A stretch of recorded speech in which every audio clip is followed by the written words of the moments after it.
Olá, meu nome é Patrícia Charão, eu sou uma das professoras de língua portuguesa do cursinho Popular Conexão. A aula de hoje estará sendo gravada, né? E todos os presentes autorizam a imagem. Neste espaço de tempo, nós iremos compreender a utilização de recursos para a explicitação dos elementos da comunicação, bem como sua finalidade em um texto. É uma das maneiras de chegar-se à compreensão de muitas questões do Exame Nacional do Ensino Médio, e assim trilhar um melhor desempenho na avaliação e conseguir uma boa nota de corte, né, para concorrer aos cursos da escolha de cada um dentro de uma universidade pública, através do SISU, ou até mesmo nas privadas pelo ProUni. Eu pretendo, com essa aula, deixá-los conscientes das estratégias comunicativas para que possam identificar as diferentes situações da linguagem nos textos expostos no Enem. Enfim, essa será a primeira das aulas em que teremos uma abordagem direta das questões que são desenvolvidas no Enem. Para iniciar o tema das abordagens do exame, cabe aqui enfocar a função da linguagem correspondente a um elemento da comunicação, e em cada texto podemos identificar um elemento que é posto em destaque no questionamento subsequente do texto. Sendo assim, eu pretendo aqui, além de revisar o conhecimento prévio de cada um sobre os elementos da comunicação, farei também a conexão de cada um dos elementos com a função da linguagem correspondente. Iniciando, né, hoje, serão uma das primeiras aulas a respeito dos códigos da linguagem. Aqui, o que cabe, então, falar é sobre os elementos da comunicação. Pode passar.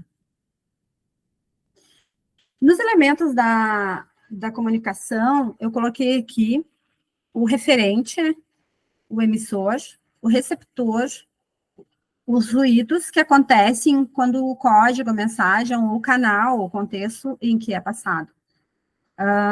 Então, eu vou especificar exatamente, por exemplo, o emissor. O que é um emissor? Ele é também chamado de locutor. Ou seja, ele é o falante, é aquele que emite a mensagem para um ou mais receptores. Pode ser, por exemplo, um grupo de pessoas, uma multidão, ou apenas uma pessoa. Né? Não importa, tipo, o locutor, ele pode falar, o locutor é toda pessoa que está falando, não importa se eu estou falando com meu irmão, e eu sou o locutor. Eu posso estar falando com uma multidão, para uma multidão, assim como eu estou falando para quem for ver o meu vídeo, eu vou ser o locutor deste vídeo. E o receptor, ele é denominado de interlocutor, né? Ou seja, o receptor é aquele que recebe ou escuta a mensagem emitida pelo emissor. A mensagem é o objeto, é o que está escrito, ou o que é falado na utilização da comunicação, de forma que representa o conteúdo, o conjunto de informações transmitidas pelo locutor.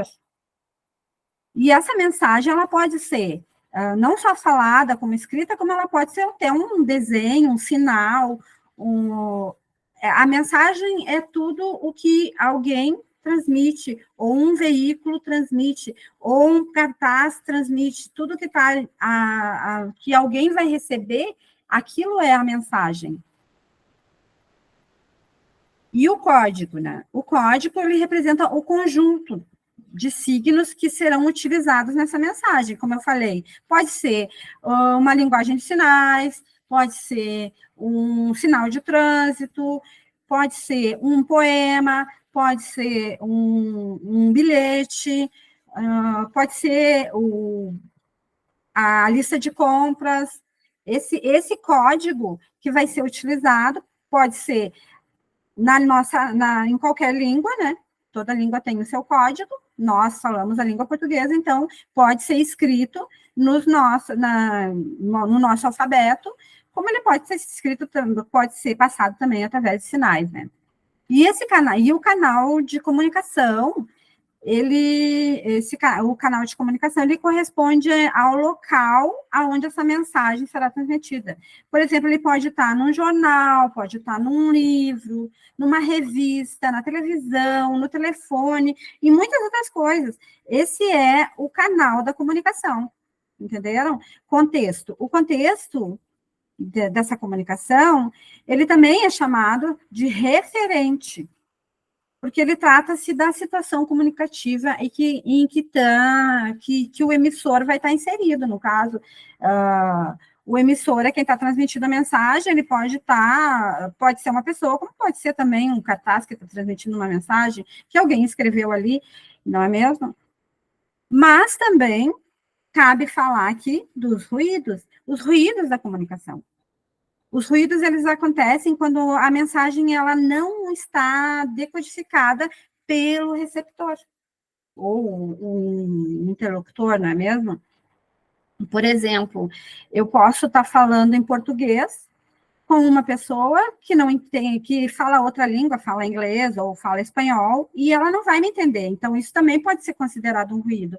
Assim como também podemos considerar o ruído um barulho. O barulho no local, a pessoa está falando, tem muito barulho, eu não consigo entender o que a pessoa está dizendo.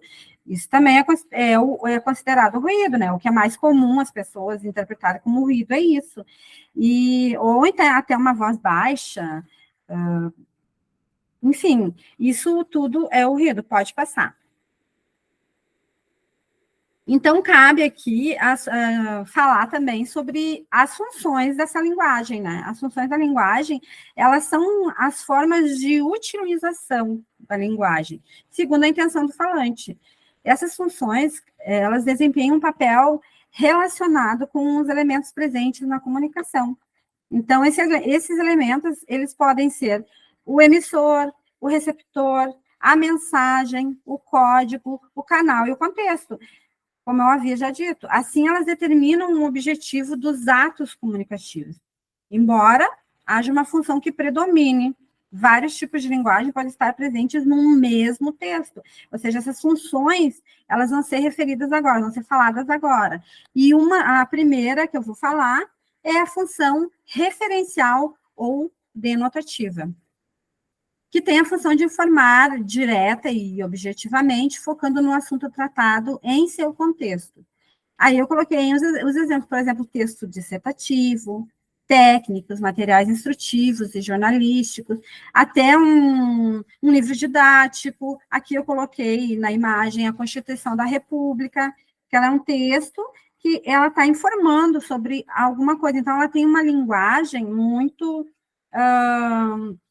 informal, porque, na verdade, ela tem como objetivo principal informar, está referenciando algo relacionado ao contexto daquela comunicação, ou seja, a Constituição, ela tem uma linguagem, o jornal tem outra linguagem, mas elas não são pessoais, né? Elas estão sempre utilizando uma linguagem na terceira pessoa, né? E tanto do singular como do plural, que está, isso geralmente é utilizado quando tu vai falar na terceira pessoa, quando tu quer enfatizar aquele caráter impessoal dessa linguagem. E todos... Tá, pode passar, pode passar.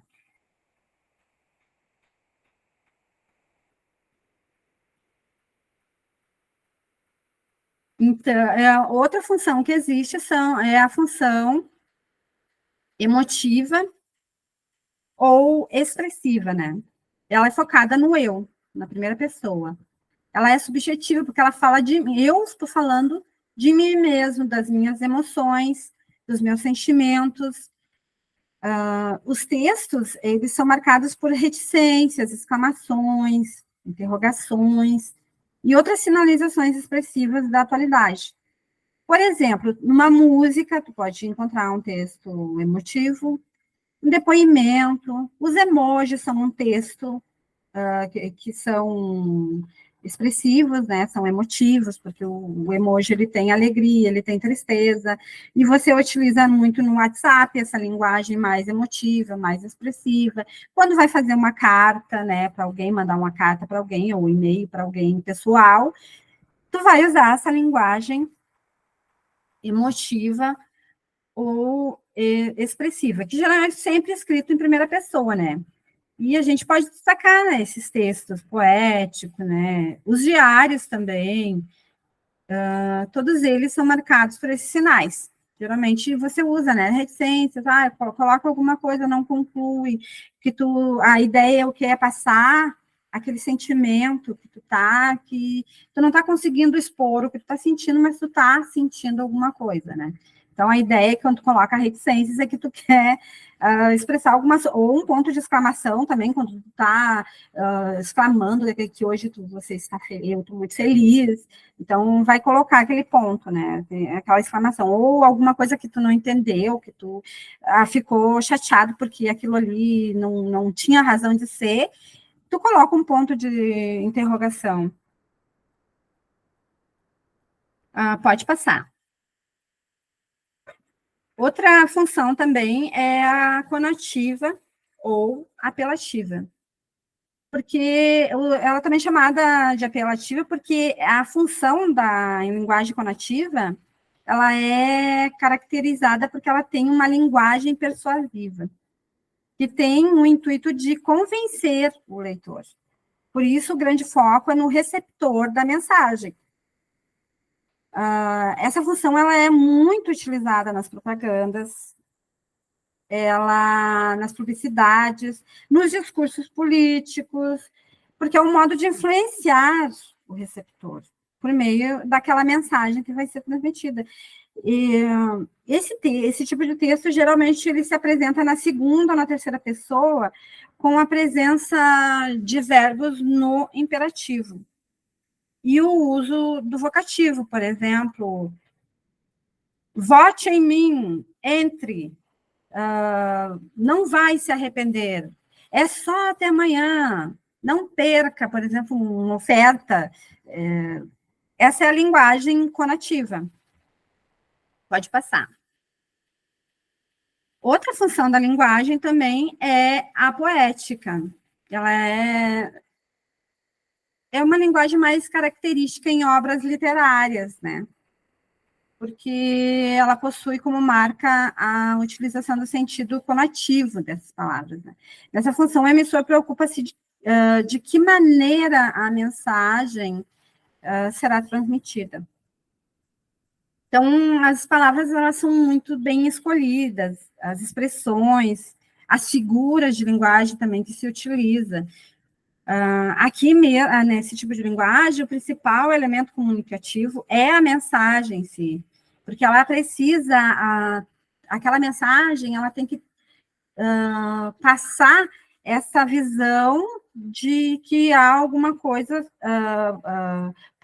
poética, ou metafórica, ou uma anedota, ou um trocadilho, ou uma música, ela sempre vai ter esse tipo de conotação, porque, por exemplo, eu coloquei aí na apresentação um poema, né, do Gabriel Maia, que diz assim: seja feliz e contente, na calmaria, e nunca provoque a tempestade. Sua casa de palha pode não aguentar os fortes ventos e a chuva pesada. Isso é um trocadilho. Há uma intertextualidade com a história dos Três Porquinhos, porque lá tem, né, os Três Porquinhos, com a casa de tijolo, a casa de palha, de madeira, que o lobo sopra e cai. A de palha é a mais fraca, então ele coloca esse trocadilho, faz esse trocadilho, fazendo essa utilização, né, de uma intertextualidade de uma historinha. E embaixo está escrito: se não aguenta a picada, não provoque a abelha. Também é um trocadilho, uma anedota, digamos assim, é para ser uma coisa mais humorística, e essa é uma linguagem, de certa forma, é uma linguagem poética. Pode passar. A função meta, uma outra função também é a função fática, né? A função fática, ela tem como objetivo estabelecer ou interromper a comunicação, de modo que o mais importante é a relação entre o emissor e o receptor da mensagem. Aqui, o foco reside no canal de comunicação.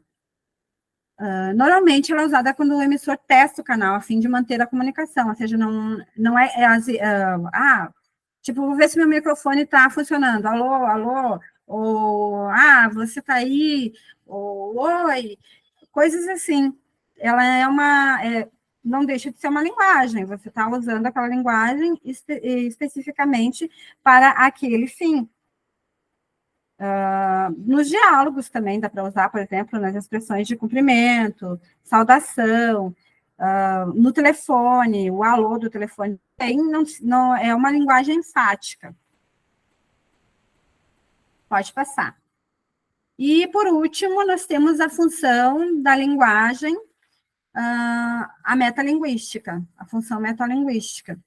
Ou seja, a função metalinguística, ou o código, né, ela é caracterizada pelo uso da metalinguagem, ou seja, a linguagem que se refere a ela mesma. Dessa forma, o emissor ele está explicando um código utilizando o próprio código. Por exemplo, um texto que descreva sobre a linguagem textual ou um documentário cinematográfico mesmo, que fala sobre a linguagem do cinema, ou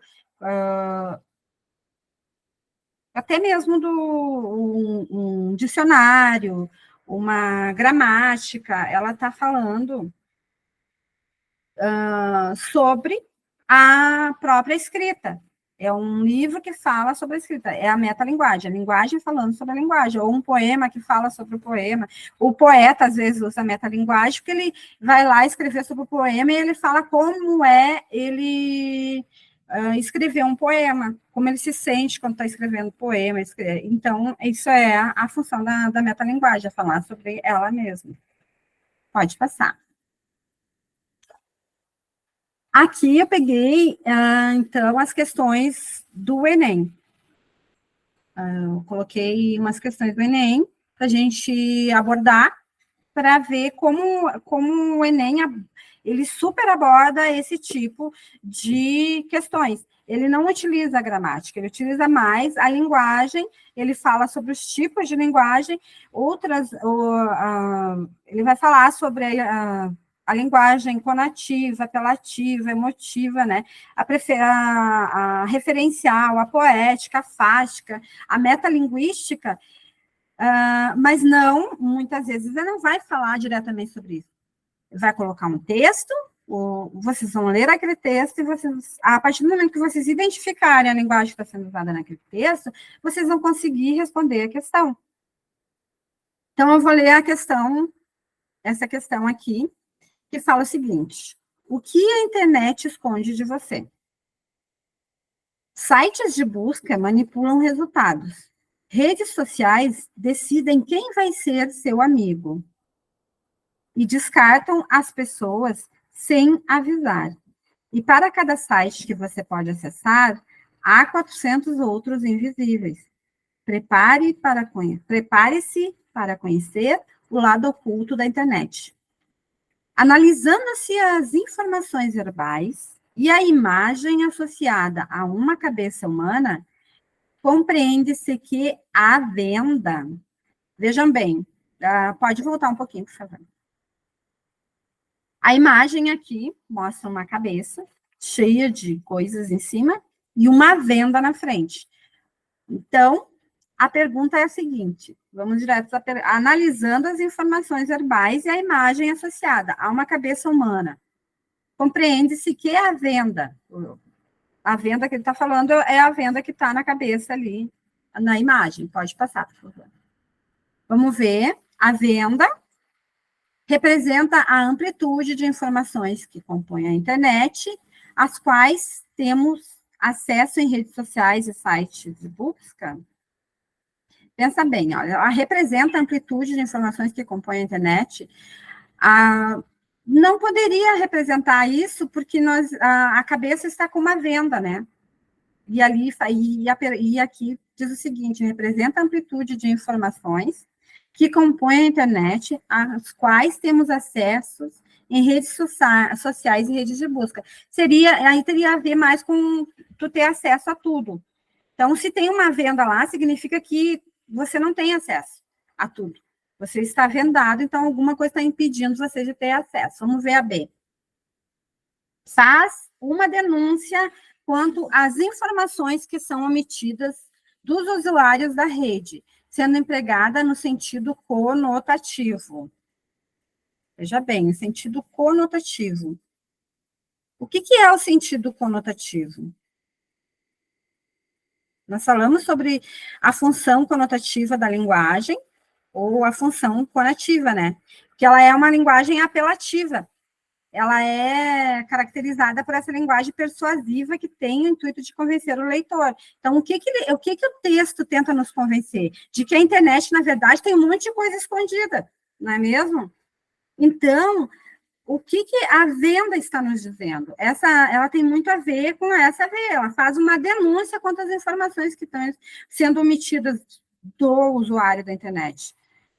Então, ela está, sim, sendo empregada no sentido conotativo. A resposta correta seria a B. As outras aqui já não, elas são mais para confundir, porque diz respeito a um buraco negro digital onde estão escondidas as informações buscadas pelo usuário nos sites que acessa. Não porque a linguagem ali, ela está muito clara, ela está sendo bem convincente, ela está deixando bem clara que o usuário da internet, ele está sendo enganado, ele não está tendo liberdade e acesso a tudo. Então, essa questão não pode ser. Está associada a um conjunto de restrições sociais presente na vida daqueles que estão sempre conectados à internet. O texto não fala nada sobre restrições sociais, fala sobre acessos que são omitidos, sites que não são mostrados. Remete às bases de dados da web, protegidas por senhas ou assinaturas e às quais o navegador não tem acesso. Não fala sobre isso também, não fala sobre senhas protegidas, não fala sobre assinaturas, sobre sites que o usuário não tem acesso porque não paga, não fala sobre isso. Ele fala exatamente sobre o que a internet, ela escolhe para que o usuário veja. Então, a B é a mais correta, é a questão que está realmente correta. Pode passar.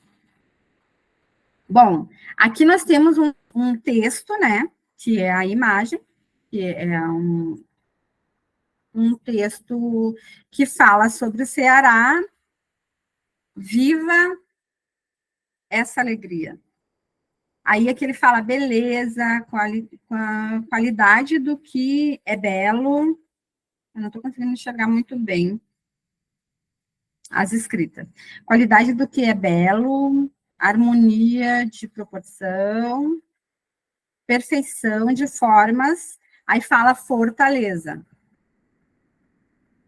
Esse texto aqui, ele tem uma praia bem linda, né? Tem uns prédios ali ao fundo. E aqui ao lado, eles perguntam, tendo em vista seus elementos constitutivos e o meio de divulgação, esse texto, ele identifica-se como? A pergunta é totalmente a respeito do texto, dessa imagem aqui. Vejam bem, o que vocês, em primeira mão, vocês veriam? O que normalmente a gente vê? Por exemplo, numa agência de viagens, sempre tem os lugares bonitos, bem fotografados, as pessoas felizes, palavras demonstrando que aquele lugar é legal e tudo mais, né? A primeira vista que a gente vê é isso. Pode passar. Então, a primeira vista, aqui ele pergunta o seguinte: pode ser um verbete enciclopédico, pois contém a definição de um item lexical? Não, né? se for analisar dessa forma, não tem como ser um verbete enciclopédico, não tem nada de enciclopédia ali, apesar de ter uma imagem e tudo mais, e um texto, o texto é bem específico, falando sobre o local, falando bem do lugar, de uma forma atrativa, né? Aí vem de novo a linguagem conativa, né? Apelativa, que faz com que tu sinta vontade de ir até aquele lugar. Não exatamente de comprar, mas pode ser, a linguagem conativa, ela também está num cartaz bem desenhado, de um lugar turístico, de um ponto turístico. O cartaz, pois, instrui sobre a localização de um ambiente que oferece atrações turísticas. Parece, né? É um cartão postal, pois a imagem mostra ao destinatário o local onde se encontra o remetente. Um cartão postal não teria aqueles letreiros, né, atrativos falando sobre o lugar. Falaria no máximo assim, um nome do lugar. Geralmente eles colocam atrás do cartão postal qual é o lugar que está ali na foto. Pode ser um anúncio publicitário, pois busca persuadir o público-alvo a visitar um determinado local, ou seja, a primeira, a B, ela confunde, e a D também. Pode ser qualquer uma das duas, vamos pensar melhor. A E é uma fotografia, pois retrata uma paisagem urbana de grande impacto. Sim, é uma fotografia, mas a gente tem que se ater ao que está escrito naquela fotografia. O que aquilo ali está nos remetendo? A que ele está nos levando?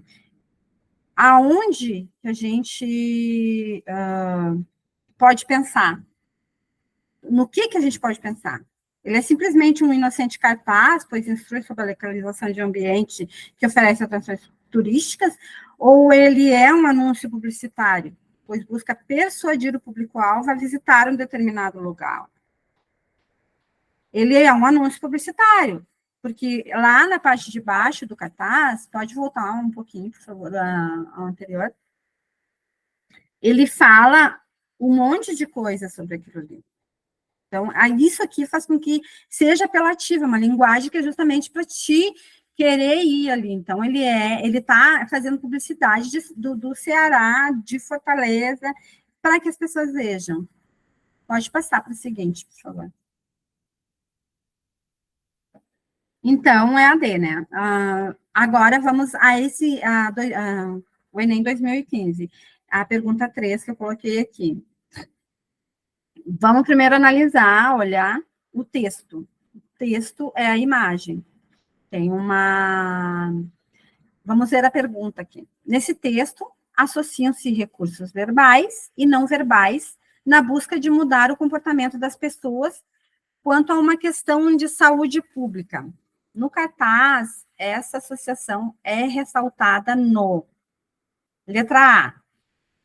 Destaque dado ao laço, símbolo do combate à AIDS, seguido da frase, use camisinha.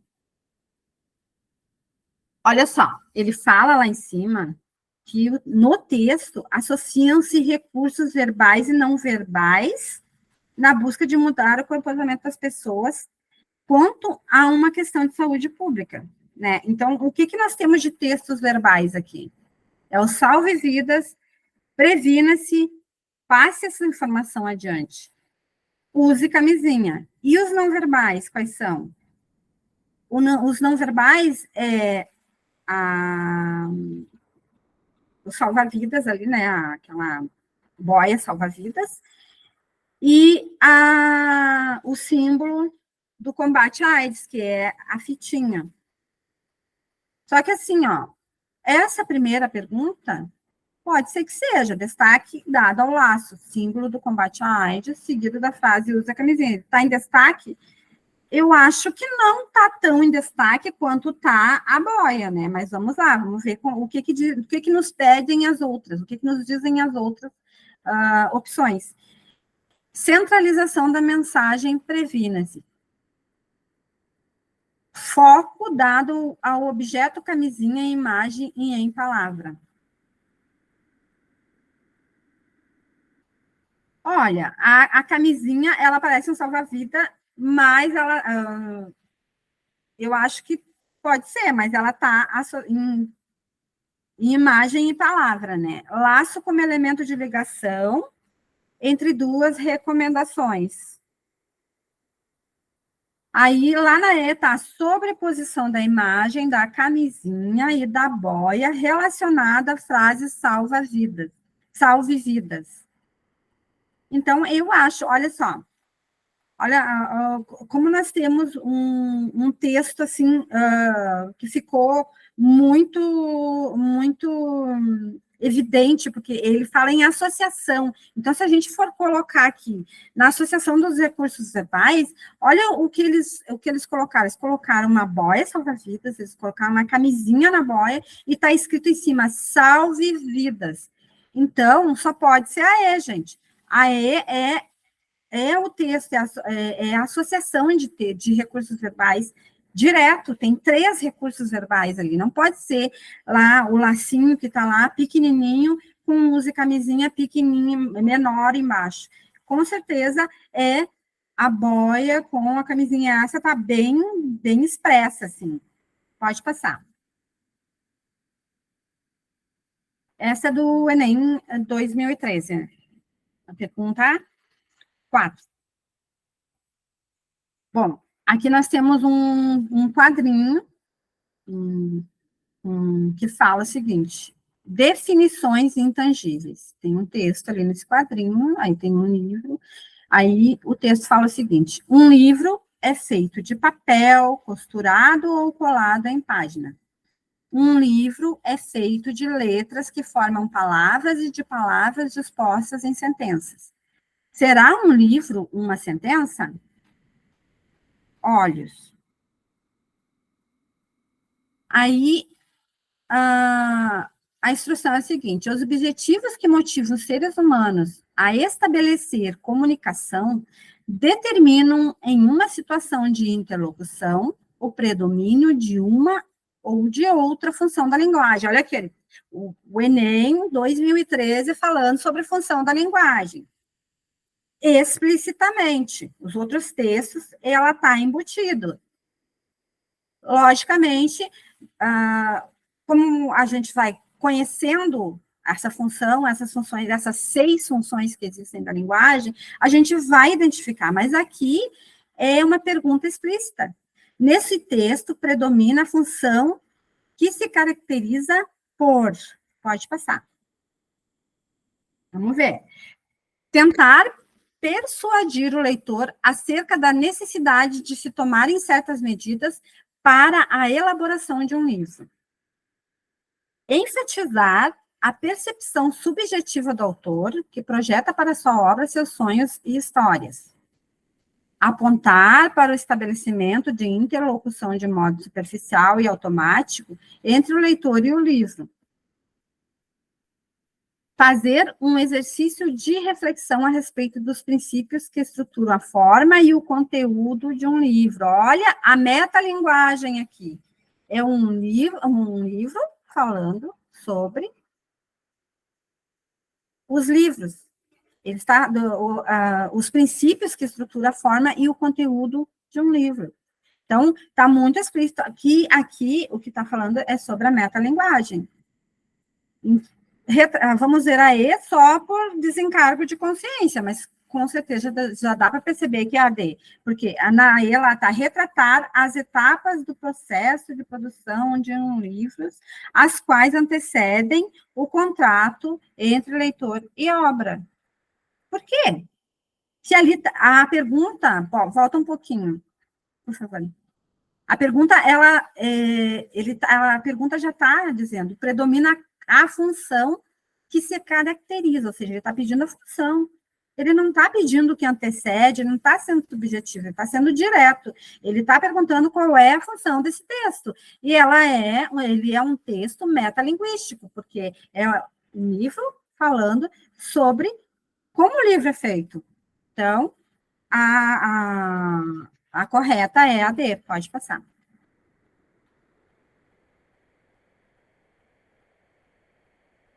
Pode passar para a última questão agora.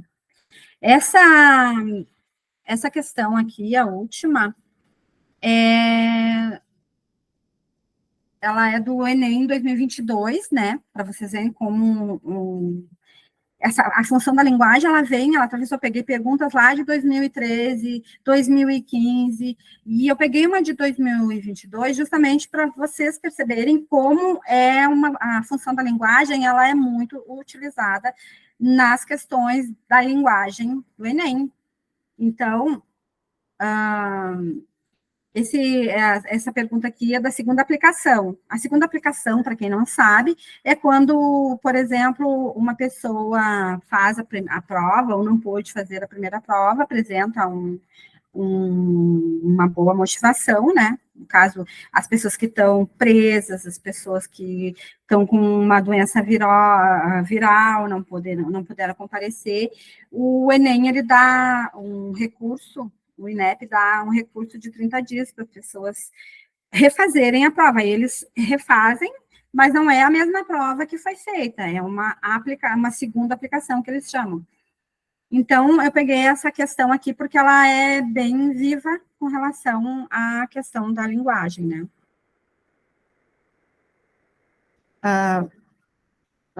Pode voltar ali na primeira, por favor. Trechos do discurso de Ulisses Guimarães na promulgação da Constituição em 1988. É um baita texto. Eu coloquei isso justamente para que vocês vejam como é importante vocês exercitarem as atividades e se acostumarem com essa linguagem, porque é cansativo, é demorado, tem que ler.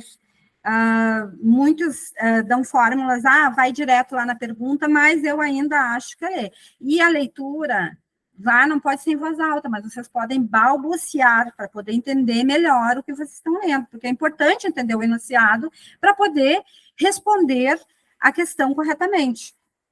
E então, aqui, Ulisses Guimarães, no discurso, diz o seguinte: senhoras e senhores constituintes, 2 de fevereiro de 1987, ecoam nestas salas as reivindicações das ruas. A nação quer mudar, a nação deve mudar, a nação vai mudar. São palavras constantes do discurso de posse como presidente da Assembleia Nacional Constituinte. Hoje, 5 de outubro de 1988, no que tange à Constituição, a nação mudou. A Constituição mudou na sua elaboração, mudou na definição dos poderes, mudou restaurando a federação, mudou quando quer mudar o homem cidadão.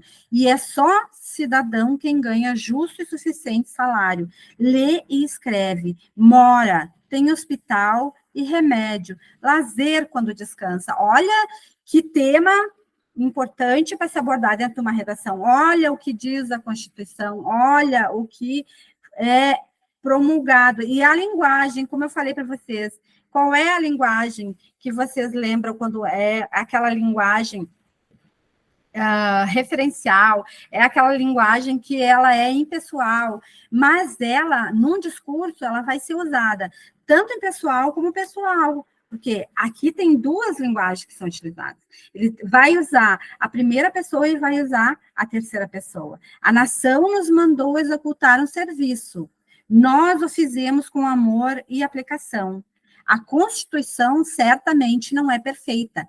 Ela própria o confessa ao admitir a reforma. Quanto a ela discordar, sim. Divergir, sim. Descumprir, jamais. Afrontá-la, nunca. Quando, após tantos anos de lutas e sacrifícios, promulgamos o Estatuto do Homem, da Liberdade e da Democracia, bradamos por imposição de sua honra. Pode passar. Nós, os legisladores, ampliamos os nossos deveres. Nós, ele já não está falando em terceira pessoa, né? Ele está falando aqui em primeira pessoa do plural. Teremos de honrá-los. A nação repudia a preguiça, a negligência e a inépcia. O povo é o superlegislador, habilitado a rejeitar pelo referendo os projetos aprovados pelo parlamento. Não é a Constituição perfeita, mas será útil, pioneira, desbravadora. Termino com as palavras com que comecei esta fala. A nação quer mudar, a nação deve mudar, a nação vai mudar. A Constituição pretende ser a voz, a letra, a vontade política da sociedade rumo à mudança. Que a promulgação seja o nosso grito, mudar para vencer. Muda Brasil, disponível em, ali está o endereço. Isso aqui é uma questão do Enem. Aí, aqui, aonde está nos orientando a questão? O discurso de Ulisses Guimarães apresenta características de duas funções da linguagem, está pedindo duas funções da linguagem. Ora, revela a subjetividade de quem vive um momento histórico, ora, busca informar a população sobre a Carta Magna. Essas duas funções manifestam-se respectivamente nos textos. Pode passar. Agora ele vai pedir, vai mostrar aqui as opções de texto. São palavras constantes dos discursos de posse como presidente da Assembleia Nacional Constituinte. Esses são, entre aspas, é o texto. E a Constituição pretende ser a voz, a letra, a vontade política da sociedade rumo à mudança. Não, né? Aqui não tem uma primeira pessoa. Nós a fizemos com amor, aplicação e sem medo.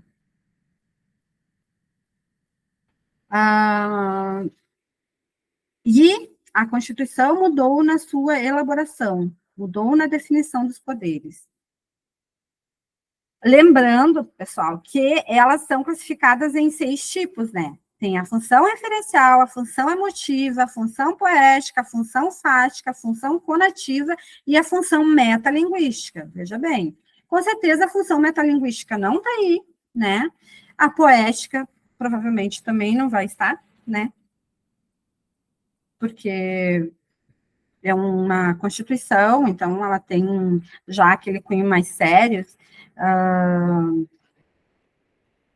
O que pode, o que a primeira coisa nos vem quando eu coloco o que é? Eu falei lá no início, o que eu já tinha dito, ele falou em nós, ele falou em eu, ele falou em primeira pessoa. E sempre que está em primeira pessoa, provavelmente é linguagem emotiva.